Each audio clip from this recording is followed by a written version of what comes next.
Je m'appelle Antoine Marembeng, ancien athlète, ancien champion de Sénégal, ancien recouvert de Sénégal au 5000, au 10 000, au 3000. Et le premier Sénégal a participé au marathon de New York. Waaw am na ay ndaw yi ma tëtoon bi passé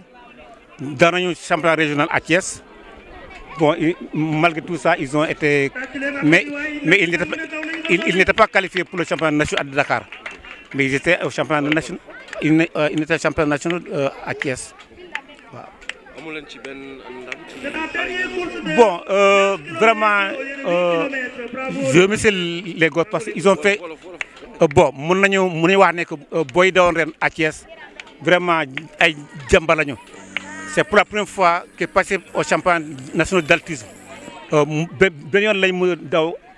Depuis des années, nous sommes dans sur piste. Mais vraiment, dans le vraiment ay jambar.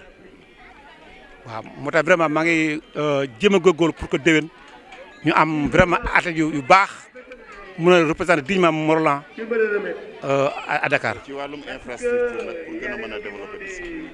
Bon ci war infrastructure vraiment am ci dara terrain bii lay entraîné te ñi fa nekk fii ci kekke bii nii xam sax te ñi ci ñi fii n'ont pas encore été n'ont pas vraiment eu des on vient d'avoir des gens qui sont partis en stage initiateur ñu di leen former pour ñu nekk fii daaw on a formé 2, 3 mais bi ñu paree dañu ñibbi moo tax c'est encore j'ai encore envoyé d'autres ñi xam ne di dëkk Mont-Rolland lañu dëkk Mont-Rolland bu amee seen diplôme fii lañu nekk entraîné waa Mont-Rolland nekk fii Mont-Rolland. wax nga ne dëkk bi dafa niroog Éthiopie ba ñu fi dëkk tey jii dañuy am koof ngir daw tey loolu atu la pour waa Mont-Rolland. ma ne loolu atu la ci waa Mont-Rolland vraiment waa Mont-Rolland bu ñu góorgóorlu tuuti rek ñoo fi daka daw fii ci région Thiès. ci montagne lañ dëkk comme Kenya comme Éthiopie rek pareil même chose bu ñu wàccee ci suuf nii temps bi ma nekkee bu ma entraîné bu ma demee Dakar damay daw du fait daa raw deuxième bi 1 kilomètre gars yi nekk foo jógee Mont-Rolland la dëkk loolu la ñu wax waaw. kon war nañoo mën a indi athlètes ñuy entraîné fii. fii sax gars yi même équipe de Dakar yi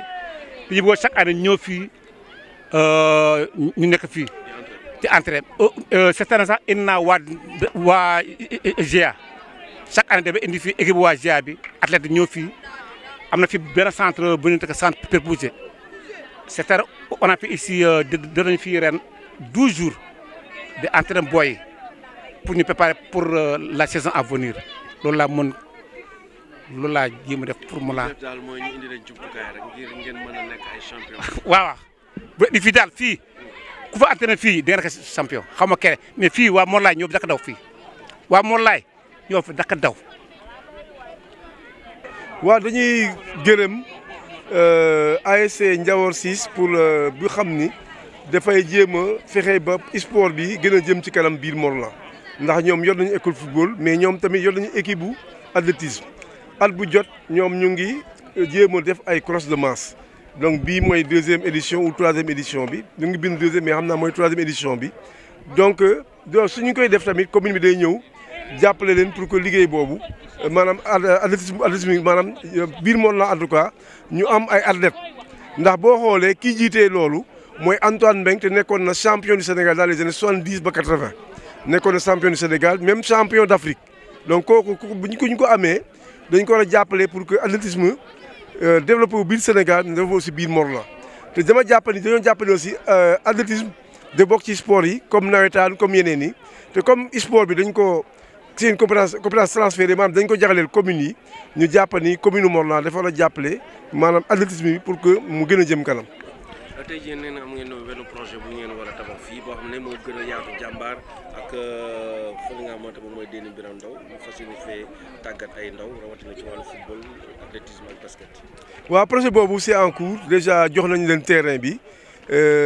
architecte yi mu ngi liggéey pour que ñu dans les plus brefs délais ñu commencé parce que ñoom keroog sax ñu ngi doon wax dañuy def pose première pierre bi kon loolu soreetul am nañ yaakaar ni liggéey boobu du mat at ñu commencé te ñu ngi ñaan yàlla mu pare fii ak 2022 ndax Sénégal day organiser Jeux olympiques de la jeunesse en 2022 comme ça une partie ñu organiser ko fii bii Morlan loolu am nañu yaakaar ni buñ ko defee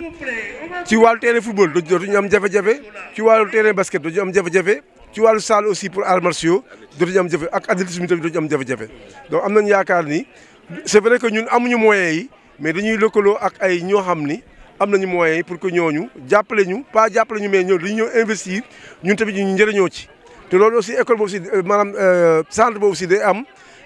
aussi école d'excellence maanaam dañuy jël les 100 meilleurs élèves de la région de Thiès indi leen fii biir Morlan ñuy jàngee fii loolu je pense lu rafet la ñu ngi ñaan yàlla en tout cas projet boobu gaaw bu gaawee am nañu yaakaar ni maanaam problème mu infrastructure yi dina jeex biir Morlan. loolu atu la aussi école boobu atu la lan moo tax ñu taamu ci Morlan indi ko fii ndax atu bi oto Morlan am ci wàllu li ngeen dëkk ci kaw quoi. waaw dañuy je pense dañu leen di gërëm ci loolu je pense aussi am na koo xam ne mu ngi ci ginnaaw projet mooy Ibrahima Wade donc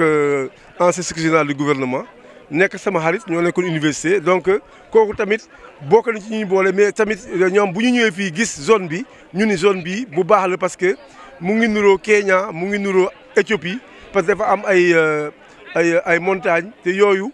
ku nekk ci kaw en général lu muy daw lu muy mën ci daw lu mu am ci condition physique ki nekk ci suuf mun amu ko te Morlan dafa am condition yooyu am nañu yaakaar ni loolu tax ñu tànn Morlan en tout cas ñu ngi ñaan yàlla